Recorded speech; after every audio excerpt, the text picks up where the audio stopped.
Well, hey, it's Sean P. Neal, the host here at Fringe, and I am so excited to bring you this episode of Lead the People. Now, Lead the People provides you with a roadmap to realizing your full potential as an authentic people leader. And in each episode, Dr. Matt Pepsel, aka the godfather of talent optimization, well, he and his guests are going to explore a wide range of leadership topics and trends. And it's going to be really informative, and I promise you it will be engaging. So I don't want to hold you back any longer. Make sure you get everything you can out of this episode. It'll be packed full of great stuff. Let's get into it.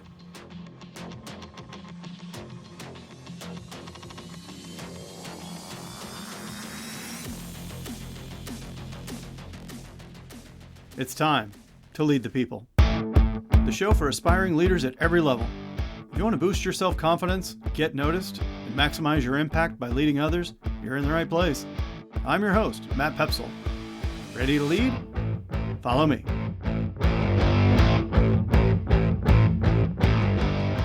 My very special guest is an organizational psychologist who holds the title of Chancellor's Professor at University of North Carolina, Charlotte for distinguished national, international, and interdisciplinary contributions. He's an award-winning teacher, has over 200 publications, has been cited well over 10,000 times in the academic literature, and was recipient of the very prestigious Humboldt Award for his research on meetings. And in fact, Adam Grant has called him the world's leading expert on how to fix meetings. He is Dr. Stephen G. Rogelberg. Welcome to the show, Stephen. Hey, thank you. It's so good to be here. Meetings is not everyone's favorite topic. So my first question for you, what led you to develop such a deep interest and expertise in meetings and one-on-ones in particular? Sure. As an organizational psychologist, I'm just drawn to study pain at work and try to identify science that can help rectify it. And clearly, meetings are a fabulous target when it comes to pain. Now, one-on-one meetings was a different target because they weren't painful per se, but they just were not being used effectively to reach the tremendous potential that one-on-ones have. One-on-ones, unlike many meetings, are the one meeting that should not be an email. It's so true, so true. And so as a professor, I have to ask you, what letter grade would you give us in terms of the average one-on-one state of meetings that we're having? C minus. C minus. Okay, that's probably pretty generous based on some of the managers I know. Well, so it's a huge problem, I think. And whenever I'm talking to executives, I like to make sure that I put a dollar figure on it. What do you think one-on-ones in general? How do you think about what it's costing companies? It's a tricky thing to cost out. Obviously, we have a ton of one-on-one encounters. And so if we identify all the one-on-one encounters, I mean, the costs are just hundreds of millions a day. I'm referring to a particular type of meeting. Would it be helpful for me to just take like 10 seconds and unpack what I mean by a one-on-one? Yeah, let's do that. All right, great. So when I'm talking about a one-on-one meeting, what I'm talking about is a regular, reoccurring meeting between a manager and their directs that's orchestrated and facilitated by the manager, but it's not for them. It's for their directs. It's for their directs to be able to express what's on their minds, their challenges, their concerns, their worries. And they can broach issues from things related to their work, to their teams, to the broader organization. They can think short term, they can think long term. They can think the here and now, or they can think big picture, like in careers. It is a meeting to truly see your people. It's a meeting about connection. So that's what I refer to as a one-on-one meeting. And when we think about all the incredible outcomes associated with it, it's that type of a one-on-one meeting. Now, some managers might feel that my calendar is already jammed. Yeah. I'm so busy. Like, do I have time to have these one-on-ones you're talking about? You don't have time not to do them. They are requirements of being a leader. It's not a choice. It's not a choice. I mean, I could go through the math. I could tell you, yep, when you do these right, employees are more engaged, they're more successful, they're more aligned, they thrive more. They're good for you. They're really good for managers because when their people are successful, that's a direct reflection on the manager. We also have data to suggest that when managers are doing these properly in a reoccurring way, they actually have less interruptions because people save their topics for the one-on-ones. We also know that that adage that people don't leave bad jobs, they leave bad bosses. This is your opportunity to prove you're not a bad boss. So ultimately, if your employees are thriving and successful and you're keeping your best talent, the cost savings are remarkable. And so this notion of, oh, how am I going to find time? It's really just an inappropriate calculus. You've got to find the time. And there's other things that you could cut. So like I talk about in the book how to cut other meetings. But this is just not one of those meetings. This is critical, especially as we think about work as being more distributed, right? We know employees just don't stay with their employers like they used to. We know employees don't have that same sense of connection that they used to. Um, we need to do something about that, right? Bringing more humanity back to work is not only great from a values perspective, but it's a great investment. Well, let's talk about how to do exactly that then. When you think about the setup, who should be scheduling the one-on-one meeting and how often should we be having them? Yeah. So the manager is kind of making sure this happens, right? They have the power, and the research is quite clear that weekly or every other week yielded the most gains. We also know that when employees are asked what their desired preferences with regard to cadences, they also said once every week or every other week. And interestingly, it wasn't even dependent on their workload. Even when they were incredibly busy, they wanted these to happen. Um, and that's just because they recognize this opportunity to be seen by your manager has the potential for incredible benefits. And if I've got a regularly scheduled one-on-one, what would ideally happen before the meeting itself? Yeah. So I do want let me just add one thing to that last point, which is the regularity of it was actually more important than the amount of minutes. So even if you do these things for 20 to 25 minutes, but they're good minutes, minutes where you're really dialed in to the other person and what they're saying, that's fabulous. You don't need necessarily an hour. You can, but it's the regularity that Mm. matters. In terms of preparing for these, first of all, they do need a plan of action, but it's very lightweight. And so we do want to have some type of lightweight agenda of sorts, but the key is to actually have the direct heavily involved in its creation. A simple practice is you ask the direct to create a list of topics that they would like to talk about, but cue them to think big picture, small picture, cue them to think individual, team, and organization. Otherwise, they'll just broach topics that they think you want to hear. Mm. So involve them in the creation of the plan. Review your notes. One of the real powerful things about one-on-one meetings is they tell the story of the employee, right? And because you understand the challenges in the flow. And so reviewing those notes and then saying, "Hey, I know last time you mentioned X. How's that going?" Right? That elevates the conversation. Hugely important. And then when you think about the open, I know a lot of managers just start instinctively by saying, "Hey, how you doing today?" And you say Yeah. that that's not a great way to start. What's a better way to Yeah, open? so, um, it's a natural question, and I totally respect it, but unfortunately, when you ask someone how they are, they typically just give you an automatic response. "I'm fine. I'm good. I'm the best." Right? You don't get a really thoughtful response, and there's an alternative that the research provides, which is you ask someone, I'm really interested in how you are, but I'd love for you to answer on a 10-point scale, with 1 being horrible and 10 being fantastic. How are you?"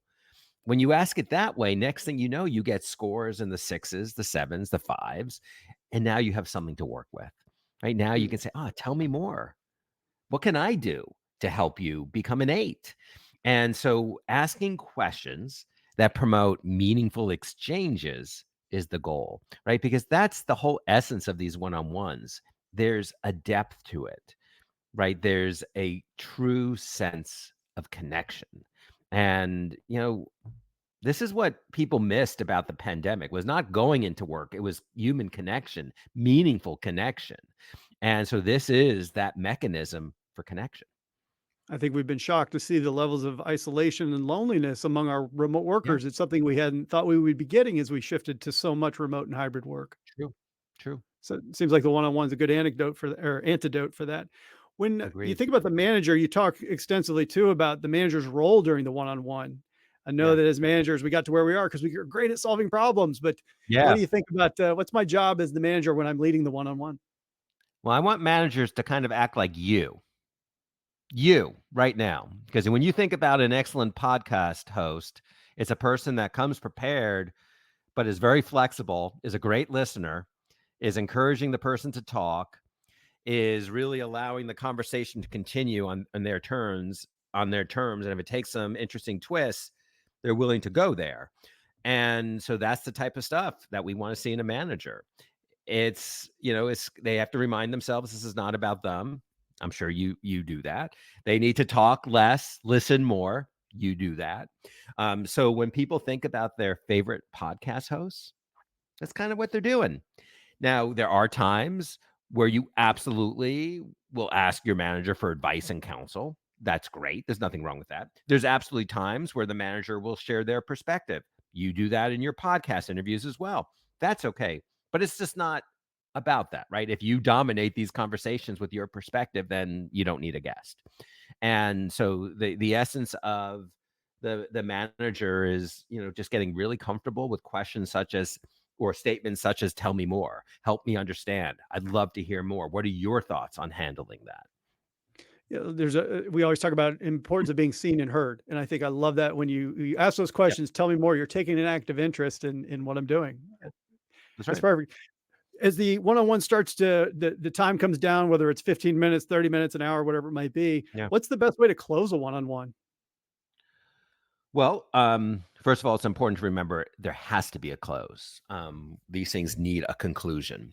And the ideal component is to get clarity on what each party agreed to do. So it often comes from these that the manager says, okay, I'll do X, Y, and Z. And the employee says, I'll do X, Y, and Z. And then there's just clarity around that. And kind of like that handshake of sorts of commitments. And then ideally, you take notes and because you want to capture the conversation, but also note taking is a really great signal. When an employee sees you taking notes physically with your hand on a piece of paper, they think that you really cared about that conversation. We also want to try to end on a more positive note. There's some really fun research out there. It's by a very famous scholar named Daniel Kahneman.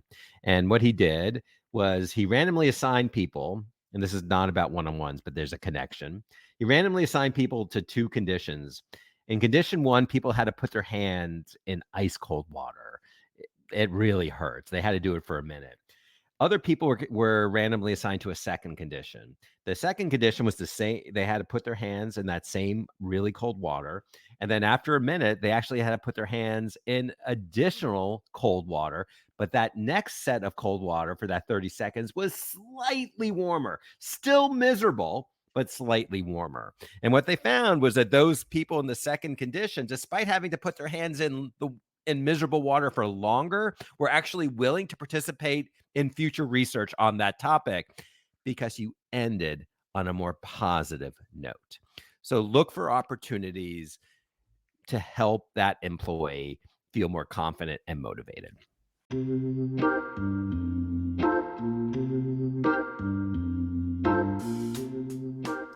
Here's one of the things I learned early on when it comes to leadership.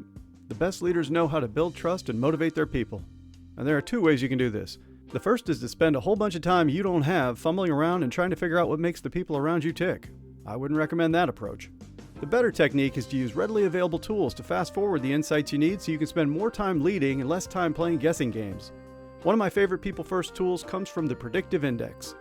The Predictive Index, affectionately known as PI, makes it easy to understand what each individual on your team needs out of a manager so you can personalize your leadership approach to get the best results. I can tell you with 100% certainty that the PI tools work for me and they'll work for you too. I was first introduced to the Predictive Index way back in 2007 and it changed my leadership. 10 years ago, I joined the company, and I've been proud to contribute to the development of talent optimization and the PI tools that make it possible in organizations of all shapes and sizes. Using PI, you can coach, motivate, and develop each of your direct reports on their terms so you can move up in your career with less stress. Visit predictiveindex.com to learn more.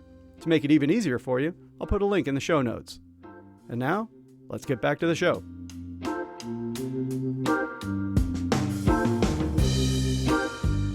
It is a very specific blueprint, very actionable. It seems like this is very straightforward stuff that we can do if the want to is there. Oh, absolutely. The book, as you know, the book is called Glad We Met: The Art and Science of One-on-One Meetings. And I threw that word art in there. And that's an important note, I think, that is worth mentioning. And that what I do is I don't create some magic formula, because the science doesn't support that.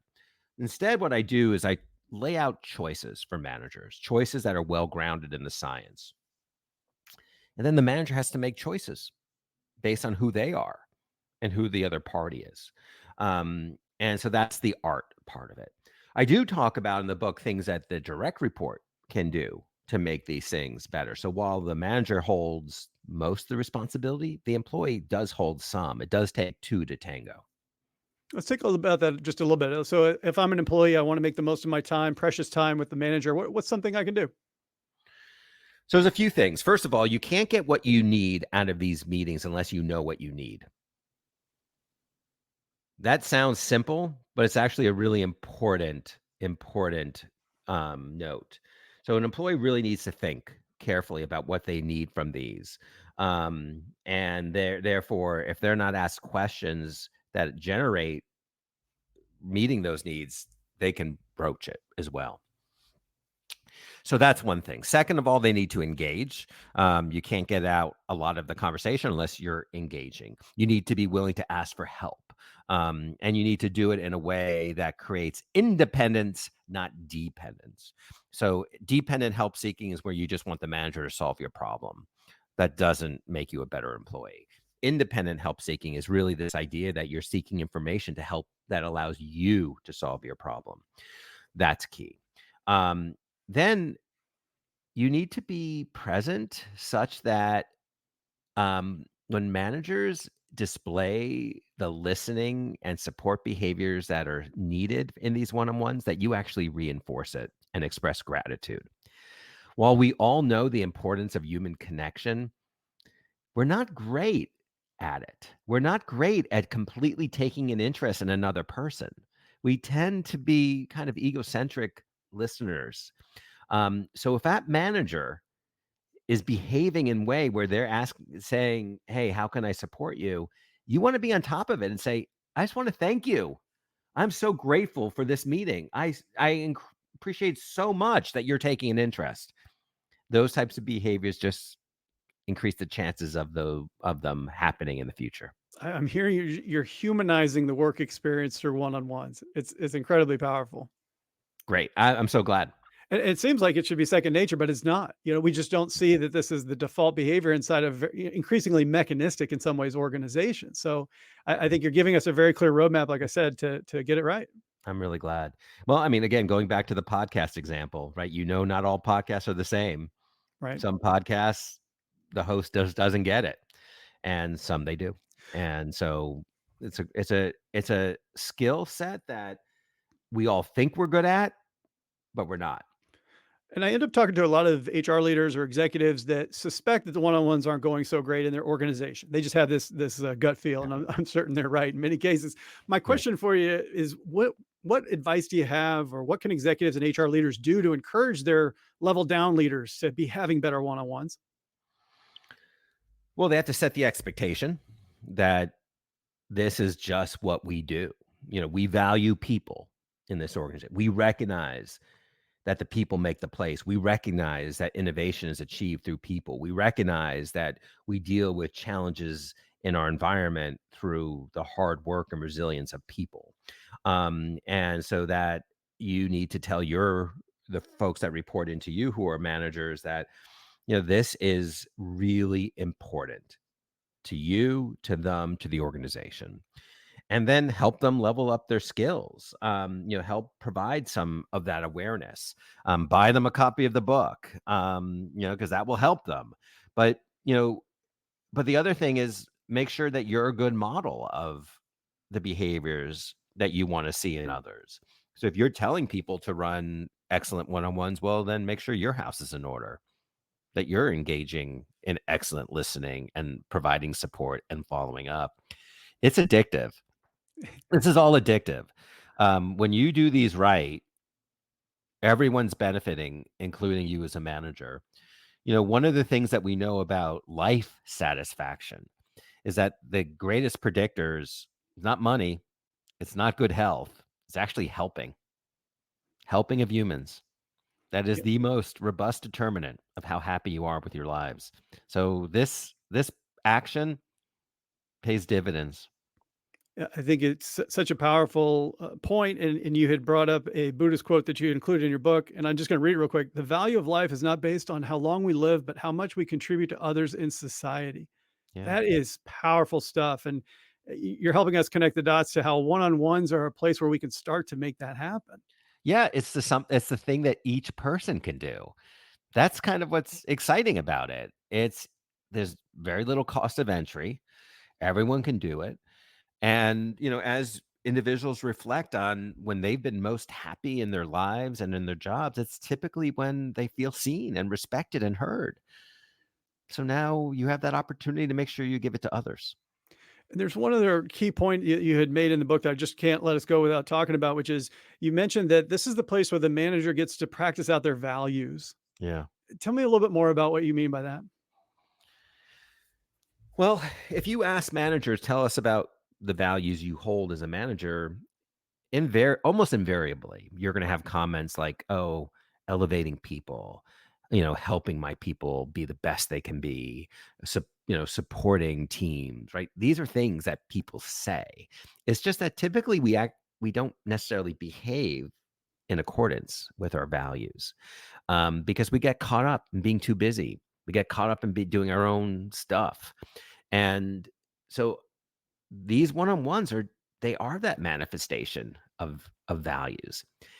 And then I'll offer this. So I took the positive approach to your question, but there's a negative approach. Think about what you signal to your people if you don't do these, because that's communication. If you don't do these, you are basically signaling to your people that they're not all that important, that other things are more important. Just like if you cancel these one-on-ones, right? That's a signal that they don't really matter. And by the way, this is actually one of the neat things about the book is that it's applicable to other phases of your life.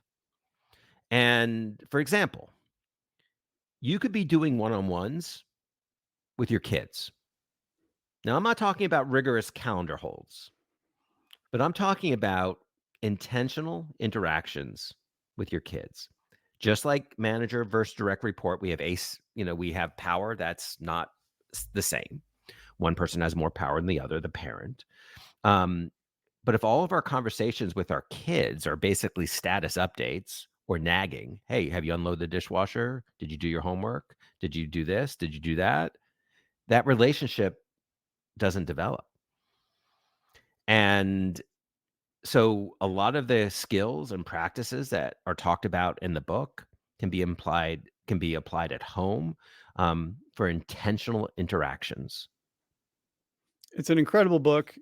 Glad we met. The art and science of one-on-one meetings. Even at my advanced age, I picked up techniques. My one-on-ones are better because of it. And I like to say this book is the total package. It is full of evidence, which I very much appreciate based on my own background, but it's also got practical quizzes, templates, tips. It's inspiring. It really is the total package. It's a fabulous book, and I can't recommend it highly enough. Stephen, I'll ask you this: where can listeners go to learn more about the book and about you? Oh, thank you. Um, so the best place is really my website, stephenrogelberg.com, stephenrogelberg.com. I've really tried to make it a repository of meaningful information. There are links to buy the book, and I hope people will. I do want to say that it's just so important to me to get the science out there that I'm donating all my royalties to cancer research, the American Cancer Society. Um, and so I hope people will buy the book if they want to learn about one-on-ones, or buy the book if they want to help eradicate cancer. Both are great, but I really hope that we can, I can get the science out there. I appreciate your kind words about the book. I can't. I spent so much more. I spent just tremendous time on this. I wanted this to be special. When I think about my first book, The Surprising Science of Meetings, which obviously did super well. I was really happy that, like, the Washington Post named it the #1 leadership book. This book was so much harder to write because this book tells a story, Mm. and every chapter is connected. And when you write about something that is both the science and the art, there's a lot more nuance, and I try to represent that nuance in the book. It's incredibly balanced. And listeners, I'm going to have those links for you in the show notes. So one click away from getting to the book, learning all about Great. Stephen's website. Great videos on there too, like totally practical. You have totally crushed it. I agree 100% with what you're doing and saying and putting out there. So Stephen, thank Thank you you. so much for being with us today. I appreciate it. Thank you for having me. It was a real treat. Here are my artful yet oh so scientific top 3 takeaways from today's episode. 1. Make the time. One-on-one meetings are too often an afterthought. This is a miss, since these meetings offer a unique opportunity to boost employee performance and commitment while helping you exercise your personal values as a manager. 2. Open the door. While the manager should own the meeting cadence, your direct report should be allowed to own the meeting agenda. You can get a status update whenever you like, but the one-on-one offers a unique opportunity for your direct report to have their needs met. 3. Get it in writing. When you document your discussion notes and action items, you're doing more than practicing good meeting hygiene. You're demonstrating to your direct report that you sincerely care about their perspective and welfare. If you enjoyed this episode, please consider leaving a 5-star review on Apple Podcasts. Strong reviews help shows like mine get noticed. And be sure to subscribe to this podcast so you don't miss your next opportunity to learn, lead, and live at your best. Thanks for making this investment in your leadership ability, and thanks for sharing this podcast with another aspiring leader who needs to hear it. All right, leaders, until next time, don't just manage the business when you can lead the people.